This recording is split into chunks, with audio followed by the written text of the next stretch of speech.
Break news చూస్తున్నాం. సినీ నిర్మాత దర్శకుడు రామ్ గోపాల్ వర్మకు ఏపీ ప్రభుత్వం మరో ఝలక్ ఇచ్చింది. తప్పుడు ఇన్వాయిస్లు ఫ్యాబ్రికేట్ చేసిన డాక్యుమెంట్తో AP state fibre net limited ను మోసగించి అక్రమంగా ₹1,14,00,000 పొందారంటూ లీగల్ నోటీసులు జారీ చేసింది. తీసుకున్న సొమ్మును 12% వడ్డీతో 15 రోజుల్లో చెల్లించాలని నోటీసులు పేర్కొంది. గడువులోగా డబ్బు చెల్లించకపోతే జరిమానా కింద 18% వడ్డీ చెల్లించాల్సి ఉంటుందని తెలిపింది. లేని పక్షంలో సివిల్ ఇతర వనరుల నుంచి సొమ్ము రికవరీ చేస్తామని స్పష్టం చేసింది. వ్యూహం సినిమాను ఏపీ ఫైబర్ నెట్ కు చెందిన ఫస్ట్ షో ప్లాట్ఫామ్ పై ప్రదర్శించేందుకు గతేడాది మార్చి 5న ఒప్పందం జరిగింది.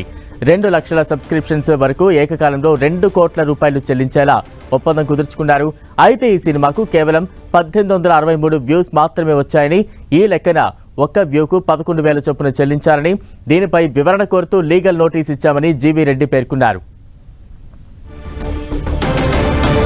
ఆర్జీవీకి లీగల్ నోటీసులకు సంబంధించి మరింత అప్డేట్స్ అందించేందుకు మా ప్రతినిధి విజయ్ చంద్ర సిద్ధంగా ఉన్నారు. విజయ్,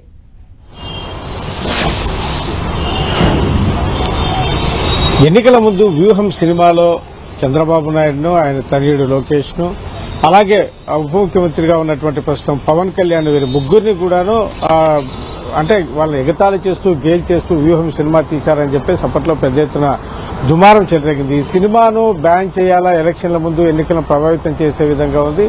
తర్వాత జగన్మోహన్ రెడ్డికి అనుకూలంగా ఈ సినిమా ఉంది అని చెప్పేసి, ఇది ఎన్నికల ప్రచారంలో భాగంగానే ఈ చిత్రాన్ని నిర్మించారని చెప్పేసి అప్పట్లో కూటమి నేతలు పెద్ద ఎత్తున ఎలక్షన్ కమిషన్ కు ఫిర్యాదులు కూడా చేయడం జరిగింది. అయితే ఈ విషయంలో ఆర్జీవీ మాత్రం ఏమాత్రము వెనక్కి తగ్గకుండా ముందుకెళ్లడం జరిగింది. అయితే ఇప్పుడు ఆయనకు ఎన్నికల తర్వాత కూటమి ప్రభుత్వం అధికారంలోకి వచ్చిన తర్వాత వివాదం చుట్టుముట్టిందని చెప్పొచ్చు.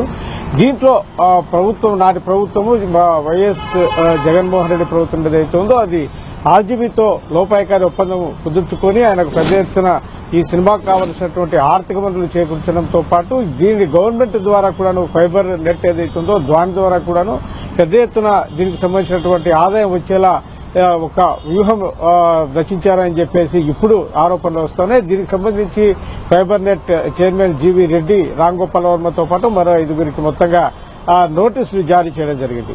అంటే ₹2,15,00,000 దీనిని ఒప్పందం కుదుర్చుకొని, అయితే వ్యూవర్స్ చూస్తే కనుక కేవలం 18 అంటే 1,863 మంది మాత్రమే ఉంటుండగా ఒక్కొక్కరు చూసినందుకు ₹1,100 చొప్పున చెల్లించినట్లు అయింది అని చెప్పేసి ఈ ఆరోపణలు ఉన్నాయి. అంటే కేవలం ఒక్కరు చూస్తే కనుక ₹100 దానికి వసూలు చేయాల్సి ఉంటుండగా పెద్ద మొత్తంలో ఇవ్వడం ద్వారా దాదాపు ₹1,15,00,000 దాకా దీనిని ఆర్జీవీకి కట్టబెట్టారని చెప్పేసి ఆరోపణ చేస్తోంది. దీనికి సంబంధించి 15 రోజుల్లోగా వివరణ ఇవ్వాలా, లేకుంటే దీనికి సంబంధించి జరిమానాతో పాటు కట్టాల్సి ఉంటుంది అని చెప్పేసి ఈ నోటీసులో పేర్కొనడం జరిగింది. అయితే ఆర్జీవీ దీనికి సంబంధించినటువంటి ఎటువంటి వివరణ ఇస్తారు అనేది మటుకు చూడాల్సి ఉంది. లేకుంటే కనుక మొత్తం వడ్డీతో సహా చెల్లిస్తారా, లేకుంటే పెనాల్టీతో కట్టాల్సి ఉంటుంది. కాబట్టి ఏ విధంగా ముందుకెళ్తారో అనేది విషయం మటుకు చూడాల్సి ఉంది.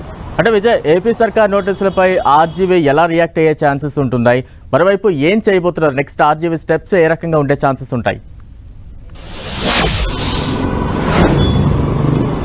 ఆర్జీవీ ఏమాత్రం వెనక్కి తగ్గని వైఖరి ఆయన మొదటి నుంచి మనం చూస్తే కనుక ఆయన మొండి వైఖరితోనే ముందుకెళ్లే పరిస్థితులు ఉంటాయి. దీనికి సంబంధించి అడ్వకేట్లతో కూడా ఆయన దీనికి సంబంధించి ఇప్పటికే, ఎందుకంటే నిన్న దీనికి సంబంధించిన నోటీసులు ఆయనకు జారీ చేయడం జరిగింది. కాబట్టి కేవలం ఇంకా ఆయనకు 13 రోజులు మాత్రమే గడువు ఉంది. ఈ గడువులోగా ఆయన ఏదైనా దీనికి సంబంధించి ఆన్సర్ ఇస్తాడా, లేకుంటే కనుక దీనికి సంబంధించి అమౌంట్ చెల్లిస్తాడని మటుకు వేచి చూడాల్సి ఉంటుంది. ఎందుకంటే ఇప్పుడు నిబంధనల ప్రకారం చూస్తే కనుక ఆర్జీవీకి పెద్ద మొత్తంలో తప్పుడు విధానంతోనే ఈ మొత్తాన్ని కట్టబెట్టినట్లుగా స్పష్టమవుతోంది. దీనికి సంబంధించి టెక్నికల్ గా ఏముంది అనేది మటుకు ఆర్జీవీ బయటకు వచ్చి చెప్తే గానీ తెలియనటువంటి పరిస్థితి.